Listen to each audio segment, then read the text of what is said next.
Hi hello నమస్తే అండి. Welcome back to our channel. ఈరోజు వీడియోలో నేను మనకి తొందరలో రాబోతున్నటువంటి అతి శక్తివంతమైన మాఘగుప్త నవరాత్రులు లేదా శ్యామల నవరాత్రులలో మనం చెయ్యవలసిన పనులేమిటి, అలాగే చెయ్యకూడని పనులేమిటి, అలాగే ఈ నవరాత్రులలో చాలామందికి వచ్చే కొన్ని ధర్మ సందేహాల గురించి ఈ వీడియోలో అయితే నేను క్లియర్గా చెప్పబోతున్నానండి. అందుకని ఎవ్వరు కూడా ఎక్కడ కూడా వీడియోని స్కిప్ చేయకుండా చివరి వరకు చూడండి. అలాగే మన ఛానల్ని ఎవరైనా ఫస్ట్ టైం చూస్తూ ఉంటే ప్లీజ్ తప్పకుండా సబ్స్క్రైబ్ చేసుకోండి. మాఘశుద్ధ పాడ్యమి తిథి నుండి మాఘశుద్ధ నవమి తిథి వరకు కూడా మనం ఈ మాఘగుప్త నవరాత్రులు లేదా శ్రీ శ్యామలాదేవి నవరాత్రులు అనేవి జరుపుకుంటూ ఉంటాము. ఈ శ్యామలాదేవి సాక్షాత్తు సరస్వతీదేవి యొక్క స్వరూపం, జ్ఞాన స్వరూపం.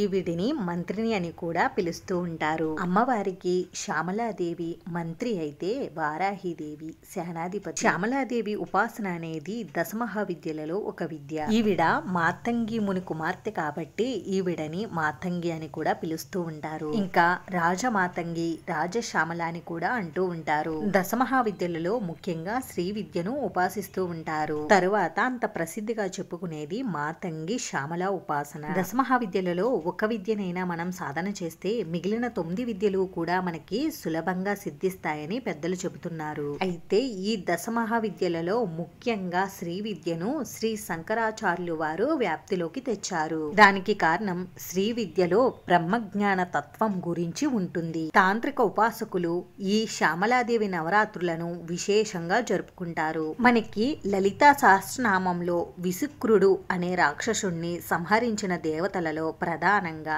వారాహి, శ్యామలాదేవి నామములు చెప్పబడుతున్నాయి. ఇంకా అనేక సందర్భాలలో శ్రీ శ్యామలాదేవి గురించి లలితా నామాలలో చెప్పబడి ఉన్నాయి. అమ్మవారికి కుడివైపున శ్యామలాదేవి, ఎడమవైపున వారాహిదేవి ఉంటారు. అమ్మవారు తన అనామిక ఉంగరాన్ని రాజముద్రికగా చేసి శ్యామలాదేవికి అలంకరించి ఆమెను ప్రధానిగా రాజ్యభారాన్ని అంతా కూడా అప్పగించింది. అందుకనే శ్యామలాదేవికి రాజశ్యామల అనే పేరు వచ్చింది. ఈ శ్యామలాదేవిని ఆరాధించడం వల్ల విద్యలో రాణిస్తారు. అలాగే కోల్పోయినటువంటి పదవులను తిరిగి పొందుతారు. అలాగే కొత్త పదవులను కూడా పొందుతారు. కొత్త ఉద్యోగాలను కూడా పొందుతారు. త్వరగా మంత్రసిద్ధిని పొందడానికి, ఏదైనా చెడు శక్తుల నుండి రక్షింపబడడానికి ఈ అమ్మవారి ఉపాసన ముఖ్యంగా చెబుతూ ఉంటారు. శ్యామలాదేవి సరస్వతీదేవి యొక్క తాంత్రిక రూపంగా చెబుతూ ఉంటారు. శ్యామలాదేవి అభివృద్ధికి, ఎందులోనైనా విజయ ప్రాప్తికి ఈ తల్లిని ఎక్కువగా ఆరాధిస్తూ ఉంటారు. సంగీతంలో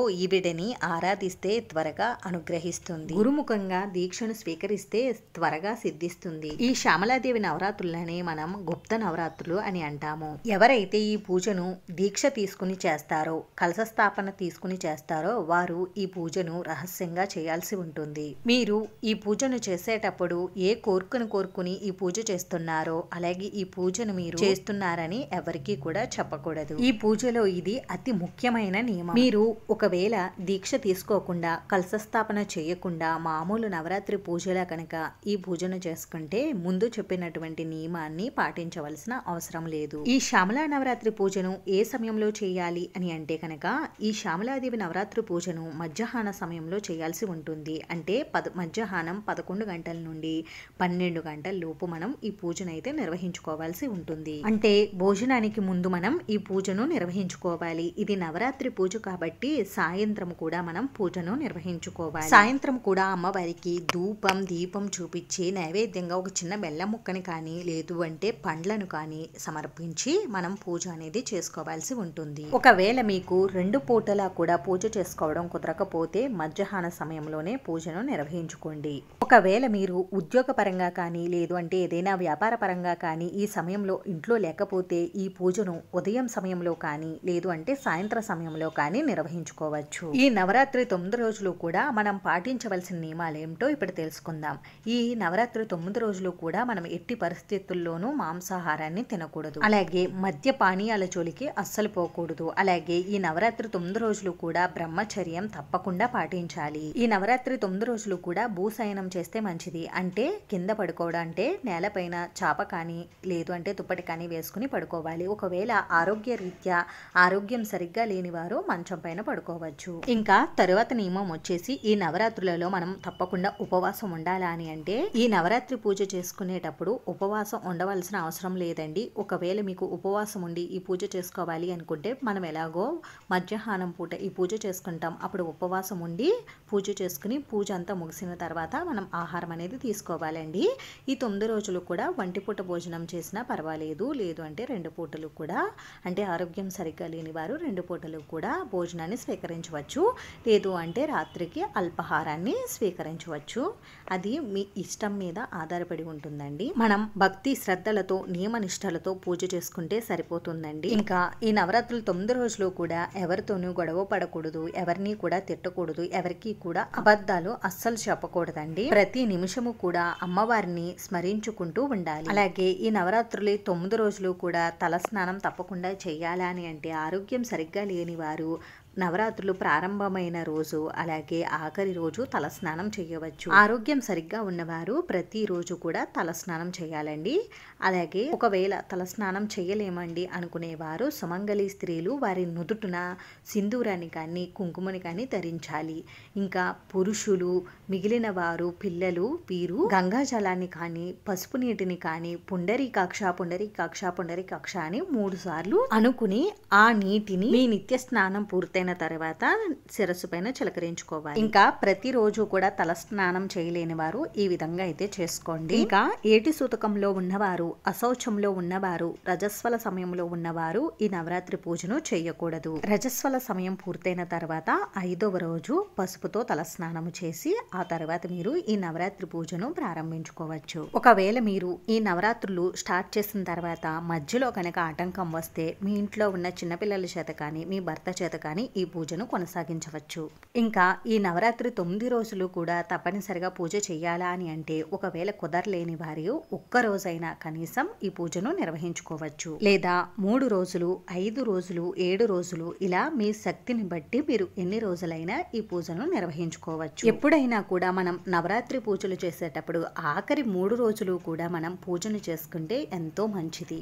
ఎందుకంటే ఈ 3 రోజులు ఎంతో శక్తివంతమైనవి. ఇంకా ఈ పూజను ఎవరైనా సరే చేసుకోవచ్చా అని అంటే ఈ పూజను ఎవరైనా, అంటే చిన్నపిల్లల నుంచి వృద్ధుల వరకు ఎవరైనా కూడా చేసుకోవచ్చండి. పెళ్ళైన వాళ్ళు కానీ పెళ్లి కాని వాళ్ళు కానీ ఎవరైనా కూడా చేసుకోవచ్చు. ముఖ్యంగా ఈ పూజను పిల్లల చేత చేయిస్తే వారు విద్యలో బాగా రాణిస్తారు. అలాగే సంగీత సాహిత్యాలలో కూడా బాగా రాణిస్తారు. కాబట్టి పిల్లల చేత ఈ పూజను తప్పకుండా చేయించండి. ఒకవేళ ఇంట్లో పెద్దవారు చేస్తూ ఉంటే, ఇంట్లో చిన్నపిల్లలు ఉంటే మీ పక్కనైనా పిల్లలను కూర్చోబెట్టుకుని పూజను చేయించండి. ముఖ్యంగా ఈ నవరాత్రి పూజను శ్యామలాదేవినే పెట్టుకుని మనం పూజించాలా అని అంటే అలాంటిది ఏమీ లేదండి. మీరు దుర్గాదేవి యొక్క స్వరూపాన్ని కానీ, లక్ష్మీదేవి కానీ, సరస్వతీదేవి కానీ, లలితా త్రిపుర సుందరి దేవిని కానీ ఇలా ఏ అమ్మవారి ఫోటోనైనా పెట్టుకుని ఈ పూజను చేసుకోవచ్చండి. ఇంకా ఈ నవరాత్రి పూజ చేసేవారు కలశం, అఖండ దీపం తప్పనిసరిగా పెట్టాలా అని అంటే ఈ పూజకు అవసరం లేదండి. మీకు కలశం, అఖండ దీపం పెట్టుకుని నియమ నిష్టలతో మేము పూజ చేసుకోగలము, మాకు శక్తి ఉంది అనుకుంటే పెట్టుకుని చేసుకోవచ్చండి. కలశం, అఖండ దీపం పెట్టుకుంటే చాలా నియమాలు పాటించి నిష్ఠగా అయితే ఉండాలండి. కలశం, అఖండ దీపం పెట్టుకోకుండా కూడా మీరు ఈ నవరాత్రి పూజను నిత్య పూజలా చేసుకోవచ్చండి. ఇంకా ఈ నవరాత్రి పూజ చేసుకునేటప్పుడు అమ్మవారిని ఏ పువ్వులతో పూజించాలని అంటే అమ్మవారిని ఎరుపు రంగు పువ్వులతో పూజించాలండి. అలాగే ఈ నవరాత్రి పూజ చేసుకునేటప్పుడు మనం ఎరుపు రంగు వస్త్రాలను ధరించాలి. అలాగే సుమంగళి స్త్రీలు అయితే సుమంగళి స్త్రీ ధరించే వస్తువులన్నిటిని కూడా ధరించి మనం ఈ పూజను అయితే చేసుకోవాలండి. అంటే నల్ల పూసలు, నుదుటున కుంకుమ, మెట్టెలు, గాజులు ఇలా ఇవన్నీ కూడా మనం ధరించి ఈ పూజను అయితే చేసుకోవాలండి. మీరు ఈ నవరాత్రి పూజల కోసం ప్రత్యేకంగా పూజా సామాగ్రి తెచ్చుకోవాల్సిన అవసరం ఉండదండి. మీరు నిత్య పూజ ఏ విధంగా చేసుకుంటారో, మీకు నిత్య పూజలోకి ఏ పూజా సామాగ్రి అయితే అవసరం ఉంటుందో ఈ పూజకు కూడా అదే సామాగ్రి అవసరం ఉంటుందండి. ఒకవేళ మీరు కలశం, అఖండ దీపం పెట్టుకుంటే వాటికి ప్రత్యేకంగా మీకు పూజా సామాగ్రి ఉంటుంది కదండి, అవి అయితే తెచ్చుకోండి. నేను మన ఛానల్లో అఖండ దీపం, కలశం పెట్టుకునేటప్పుడు మనకి ఏ పూజా సామాగ్రి కావాల్సి ఉంటుందో అవన్నీ కూడా నేను వీడియో అయితే చేసి ఛానల్లో పెట్టానండి. ఎవరికైనా ఇంట్రెస్ట్ ఉంటే ఛానల్లోకి వెళ్ళి చూడండి. ఇంకా మీరు ఈ 9 రోజులు కూడా దీపారాధన కోసం ఆవు నెయ్యిని కానీ నువ్వుల నూనెని కానీ ఉపయోగించవచ్చు. ఒకవేళ ఇవేమీ లేకపోతే కనీసం కొబ్బరి నూనెతోనైనా మీరు దీపారాధన చేసుకోవచ్చు. ఇంకా ప్రతిరోజు కూడా పసుపు గణపతిని తయారు చేసి పూజలో పెట్టాలా అని అంటే మీరు పసుపు గణపతిని కనుక పూజలో పెట్టుకుని పూజ చేసుకుంటే ప్రతిరోజు కూడా పసుపు గణపతిని తయారు చేసుకోవాలండి. లేదు అంటే గణపతి విగ్రహాన్ని కానీ ఫోటోను కానీ మీరు పూజలో పెట్టుకుని గణపతిని ధ్యానించి మీరు పూజ అనేది చేసుకోవచ్చు. ఇంకా ఈ నవరాత్రి 9 రోజులు కూడా ఎటువంటి నైవేద్యాలు సమర్పించాలి అని అంటే అమ్మవారికి బెల్లంతో చేసినటువంటి పాయసం అంటే చాలా ఇష్టం. మీరు 9 రోజులు కూడా 9 రకాల నైవేద్యాలను చేసి అమ్మవారికి సమర్పించాలి అంటే సమర్పించవచ్చు. అంత శక్తి లేదండి అనుకుంటే చిన్న బెల్లం ముక్కనైనా మీరు నైవేద్యంగా అమ్మవారికి సమర్పించవచ్చు. లేదు అంటే పండ్లు కానీ పాలు కానీ అమ్మవారికి నైవేద్యంగా సమర్పించవచ్చు. ఈ నవరాత్రి పూజను మీరు పూజా మందిరంలోనైనా చేసుకోవచ్చు. లేదు అంటే సపరేట్ గా పీఠంలా ఏర్పాటు చేసుకునైనా మీరు ఈ పూజను చేసుకోవచ్చు. ఇంకా ఈ నవరాత్రి పూజను చేయాలనుకునే వారు మీరు ఉదయాన్నే నిద్రలేచి ఇంటిని శుభ్రపరుచుకుని తలారా స్నానం చేసి శుభ్రమైన వస్త్రాలను ధరించి మీరు శ్యామలాదేవి పూజను ప్రారంభించవచ్చు. ఇంకా అమ్మవారికి 9వ రోజు ఉద్వాసన ఏ విధంగా చెప్పాలో ఇప్పుడైతే తెలుసుకుందామండి. మీరు ఆఖరి రోజు పూజ అంతా కూడా పూర్తి చేసుకుని అమ్మవారికి నైవేద్యం సమర్పించి తాంబూలం కూడా సమర్పించేటప్పుడు అమ్మవారికి చీర జాకెట్ ముక్క ఇలా మీ శక్తిని బట్టి ఏవైనా అమ్మవారికి సమర్పించండి. శక్తి ఉంటే అమ్మవారికి చీర జాకెట్ ముక్క ఇవన్నీ ఇవ్వండి. లేకపోతే అమ్మవారికి ఉత్తి తాంబూలాన్నే సమర్పించండి. ఆ తర్వాత మీరు అమ్మవారికి మంత్రపుష్పం సమర్పించి ఆ తర్వాత మీరు కలసం పెట్టుకుంటే పూజలో కలసాన్ని కానీ లేదు అంటే పూజాపీఠని 3 సార్లు కదిపి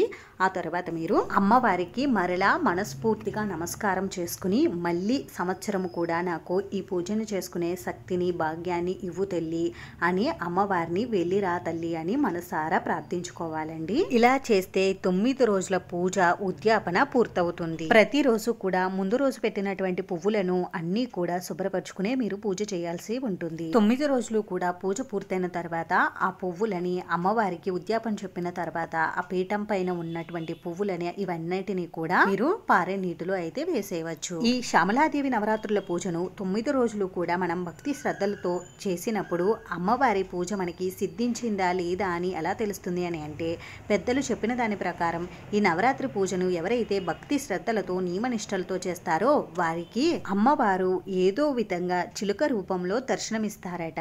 మనకి చిలుక దర్శనం అయినది అని అంటే అమ్మవారి అనుగ్రహం మనకి పరిపూర్ణంగా కలిగిందని మన పెద్దల నమ్మకం. ఒకవేళ నవరాత్రి పూజను నియమనిష్టలతో భక్తి శ్రద్ధలతో చేసినప్పటికీ ఆ చిలుక దర్శనం మనకి కలగకపోతే ఎవ్వరూ కూడా నిరాశ నిస్పృహలకు లోను కాక. అంతేనండి, చూసారు కదా. ఈ వీడియో మీకు నచ్చితే మీ ఫ్రెండ్స్కి రిలేటివ్స్కి షేర్ చేయండి. ఇటువంటి మంచి మంచి వీడియోస్ కోసం మన ఛానల్ని తప్పకుండా సబ్స్క్రైబ్ చేసుకోండి. వీడియోని చివరి వరకు చూసినందుకు చాలా థ్యాంక్స్ అండి.